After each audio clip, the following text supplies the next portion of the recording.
అందరికీ నమస్కారం. ఉగాది వచ్చేసింది.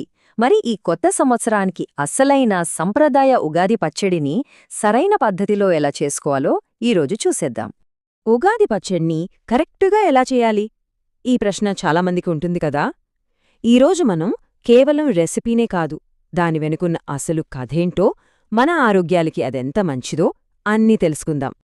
అస్సలు ఈ ఉగాది పచ్చడి అంటే ఏంటి? చాలామంది అనుకున్నట్టు ఇది కేవలం ఒక పండుగ వంటకం మాత్రమే కాదు, మన తెలుగు కొత్త సంవత్సరానికి ఇదొక సింబాలిక్ స్టార్ట్ అన్నమాట. రుచికి రుచి, ఆరోగ్యానికి ఆరోగ్యం. భలే ఉంటుంది కదా. ఇందులో ఉన్న ఒక ముఖ్యమైన విషయమేంటంటే, ఈ పచ్చడిని అస్సలు వండరు. అవును, పచ్చి పదార్థాలతోనే చేస్తారు. ఇందులో ఉండే ఆ 6 రుచులు మన జీవితంలో ఎదురయ్యే రకరకాల అనుభవాలకు సింబల్ అన్నమాట.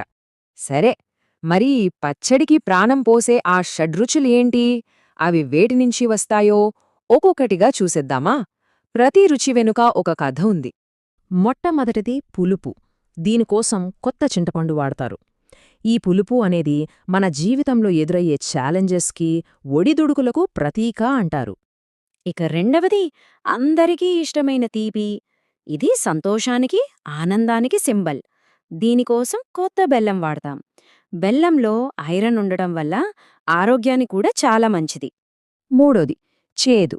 దీనికోసం తాజా వేప పువ్వు వాడతాం.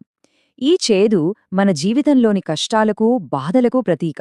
కాని ఆరోగ్యపరంగా చూస్తే వేప పువ్వు ఇమ్యూనిటీని పెంచి రక్తాన్ని శుభ్రం చేస్తుంది. నాలుగోది వగరు.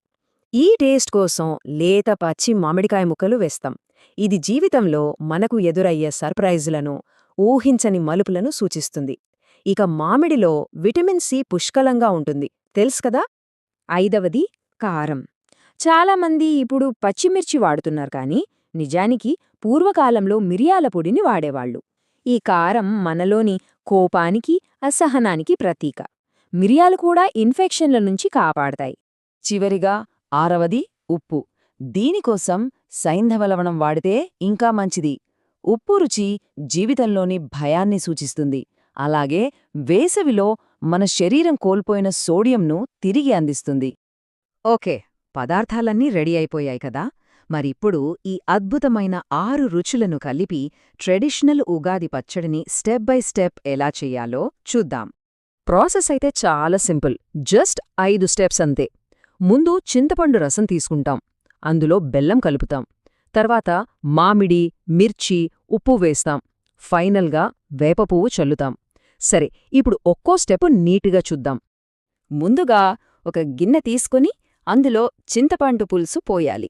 ఆ తర్వాత నీళ్లలో కరిగించుకున్న బెల్లాన్ని కూడా అందులో వేసి బాగా కలపాలి. దీంతో మన పచ్చడికి బేస్, ఆ తీపి పులుపు రుచి రెడీ అయిపోతుంది. సరే, ఇప్పుడు ఈ బేస్లో మిగతా ఫ్లేవర్స్ని యాడ్ చేద్దాం. సన్నగా తరిగిపెట్టుకున్న మామిడి ముక్కలు, పచ్చిమిర్చి లేదా మిరియాల పొడి, చిటికెడు ఉప్పు, ఆ తర్వాత ఫ్రెష్గా ఉన్న వేప పువ్వు, వీటన్నింటినీ వేయాలి.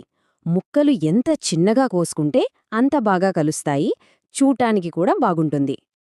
ఈ 6 రుచులు కామన్ అయినప్పటికీ ఒక్కో ప్రాంతంలో, ఒక్కో ఇంట్లో చిన్న చిన్న మార్పులు చేస్తుంటారు. అదే దీని స్పెషాలిటీ. కొంతమంది కొద్దిగా అరటిపండు ముక్కలు, చెరకు లేదా దానిమ్మ గింజలు కూడా వేసుకుంటారు.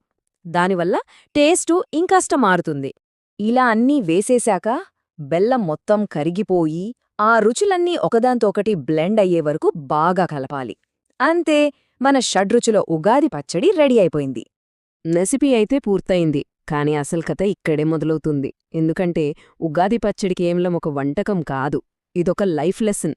దాని వెనకున్న ఆ ఫిలాసఫీ ఏంటో ఇప్పుడు తెలుసుకుందాం.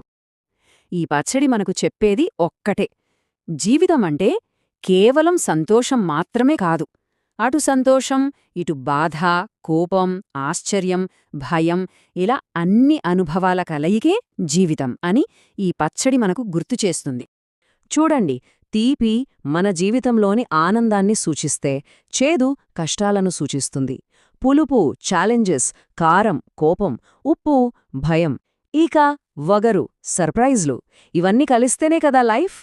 అందుకే ఉగాది రోజున ఉదయాన్నే బ్రేక్ఫాస్ట్ కన్నా ముందు పరగడుపున ఈ పచ్చడిని తీసుకుంటారు. రాబోయే కొత్త సంవత్సరంలో ఎదురయ్యే మంచి, చెడు, కష్టం, సుఖం అన్నింటినీ ఒకేలా స్వీకరిస్తామని చెప్పడమే దీని ఉద్దేశం. సో ఉగాది పచ్చడి అనేది కేవలం ఒక ప్రసాదం కాదు, అదొక ఫిలాసఫీ.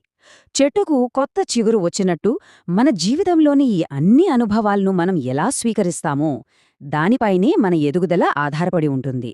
రాబోయే ఈ కొత్త సంవత్సరంలో ప్రతి అనుభవాన్ని ఎదుర్కొనే శక్తి మనందరికీ రావాలని కోరుకుంటూ అందరికీ శ్రీ క్రోధీనామ సంవత్సర ఉగాది శుభాకాంక్షలు.